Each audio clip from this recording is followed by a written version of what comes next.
రామరాజు అనే అన్న మా అన్న, శోభ అనే మా వదిన అపార్ట్మెంట్ లో ఉండేది. రెడ్డప్ప అనేవాడు మా వదినతో కాంటాక్ట్ ఉండి వాడు తోడుకోపోయి మా కూతురికి హేమశ్రీ అనే పాపకి ఇష్టం లేకుండా బలవంతంగా పెళ్లి చేసి ఉన్నాడు.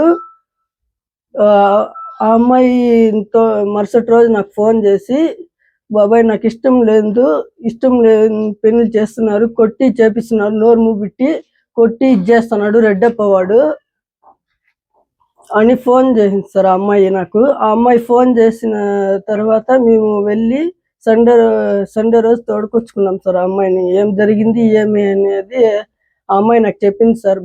బాబాయ్ నన్ను ఇట్లా ఇబ్బంది పెట్టిస్తున్నారు, ఫోన్స్ కూడా ఇవ్వలేదు ఎవడు, రూమ్ లేకేసి కొట్టి ఇచ్చేసి భయపెట్టిస్తున్నారు బాబాయ్, ఫోన్స్ అడిగితే ఎవరు మాత్రం ఇవ్వడం లేదు బాబాయ్ నాకు అని చెప్పింది సార్. నాతో మాట్లాడింది సార్ ఆ అమ్మాయి. అలా మాట్లాడేసరికి నేను పోయి ఎక్కడుందో తోడుకొచ్చుకుందాం అని పోతే ఇట్లా రాయలపాడు రఘునాథపురం అనే ఊర్లో ఉంది సార్ అమ్మాయి. ఆ అమ్మాయిని ఆ ఊర్లో ఉంటే నేను పోయి తోడుకొచ్చి అడిగితే ఈ మాదిరి చేసినారు అని చెప్పింది సార్ ఆ అమ్మాయి నాతో. అమౌంట్ అయితే ఏమో తీసుకున్నదో ఏమో తెలియదు సార్, వాళ్ళు మాకు తెలియదు సార్.